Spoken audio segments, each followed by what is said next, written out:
Hello everyone, কেমন আছো সবাই? আমি শ্রীলেখা চলে এসেছি তোমাদের সাথে নতুন একটা মিনি ব্লগ শেয়ার করতে। সেদিন ছিল 22 এপ্রিল, আমার মা বাবার অ্যানিভার্সারি, 29th অ্যানিভার্সারি বলে কথা। আর ছোট্ট করে একটা সেলিব্রেশন হবে না? তা তো হতেই পারে না, তাই না? কিন্তু মা বাবা খুবই রাগারাগি করছিল যে তোরা এরকমভাবে কেক ফেক এনে কিন্তু সেলিব্রেশন করবি না, একদম ভালো লাগে না, বয়স হচ্ছে তো নাকি। কিন্তু আমরা তো শুনি না, তো আমরা কেক নিয়ে অলরেডি হাজির হয়ে গেছি। আর কেক নিয়ে হাজির হয়েছি মানে তো সেলিব্রেশন করতেই হবে। আর এই মুহূর্তগুলো হারিয়ে ফেললে হয় বলো তো? এই মুহূর্তগুলো আমি তো কোনো রকমভাবেই হারাতে চাই না। তো যাই হোক, তারপর কেক নিয়ে গেছিলাম, কেক কাটা হয়ে যাচ্ছিল আর সেলিব্রেশনও হচ্ছিল। আর দেখতেই পাচ্ছ যে বাবা মা দুজনেই সেজে গুজে একদম রেডি হয়ে কেক কাটতে বসে গেছিলো, কারণ আমার ডিমান্ড ছিল যে সেজে গুজে ভালো করে কিন্তু কেক কাটতে হবে, কারণ আমি এই সমস্ত মুহূর্তগুলো ফ্রেমবন্দি করতে চাই। তারপর কেক কাটা হয়ে গেল, বাবার একটা ইম্পর্টেন্ট কল চলে এসেছিলো বলে বাবা বারান্দায় চলে গেছিলো কথা বলার জন্য। আর এই ফাঁকে মা কেক কেটে আমাদের সবাইকে খাইয়ে দিচ্ছিল।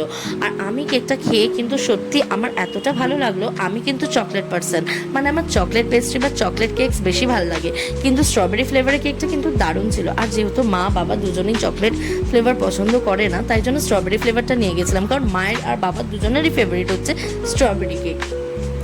তো তারপর আমি একটু কেক খেয়ে নিলাম, আর তারপর সৌনককে মা কেক খাওয়ার জন্য ডাকছিল, কিন্তু সৌনক হাইটে এতটাই লম্বা যে মা হাতই পাচ্ছিল না। তো যাই হোক, কোনোভাবে কেকটা মা খাইয়ে দিল। আর খাওয়ানোর পর তারপর সৌনকে একটুখানি কেক কেটে আমাকেও আবার খাইয়ে দিচ্ছিল। আর তারপর আমার কেকটা খেয়ে তো দারুণ লাগছিল। আর তারপর সৌনকও একটু কেক কেটে নিয়েছিল, আর আমি ঠাম্মাকে একটু কেক খাইয়ে দিয়েছিলাম। সৌনক কেক কেটে একটু মাকে খাওয়াচ্ছিল, আর মা বলছিল যে এত গরমে আমার আর ভালো লাগছে না, তোরা খা না, তোরা খা, কেটে তোরা খা। তো আমি বলছিলাম যে না খাও না, একটু কিচ্ছু হবে না। মা বলছিল না, গরমে না শরীরটা খারাপ হয়ে যাবে। তো যাই হোক, সৌনক খাওয়াচ্ছে আর মা খাবে না, এটা তো হতেই পারে না। তাই জন্য মা একটু কেকটা খেয়ে নিল। আর তারপর আমরা অনেকগুলো ফটো তুললাম, একটু ফটো সেশন করলাম। ফটো সেশন করার পর তারপরে আমি একটু কেক কেটে নিলাম, আর কেক কাটার পর বাবাকে দিয়ে এলাম, যেহেতু বাবা বারান্দায় কথা বলছিল তাই জন্য। তো বাবা বলল তখন যে আর আমি এখন কেকটা খাবো না, তুই রাখ, আমি একটা ইম্পর্টেন্ট কাজ করছি, তারপর খাচ্ছি। তো যাই হোক, বাবার জন্য কেকটা রেখে দিয়েছিলাম, তারপর মায়ের একটু সিঙ্গেল কয়েকটা ফটো তুলে দিয়েছিলাম।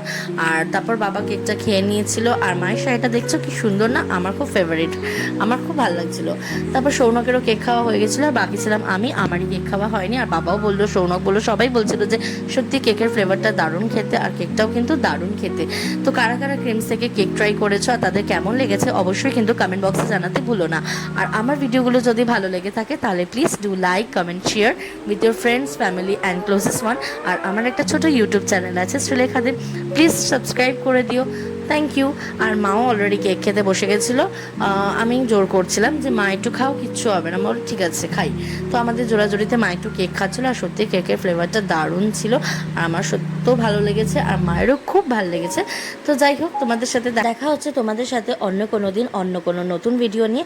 ততক্ষণের জন্য সবাই খুব ভালো থেকো, সেফ থেকো। আর হ্যাঁ, পারলে একটুখানি লাইক, কমেন্ট, শেয়ারটা করে দাও। কী হলো? তো দেখা হচ্ছে অন্য কোনো দিন পরের ব্লগে। টাটা।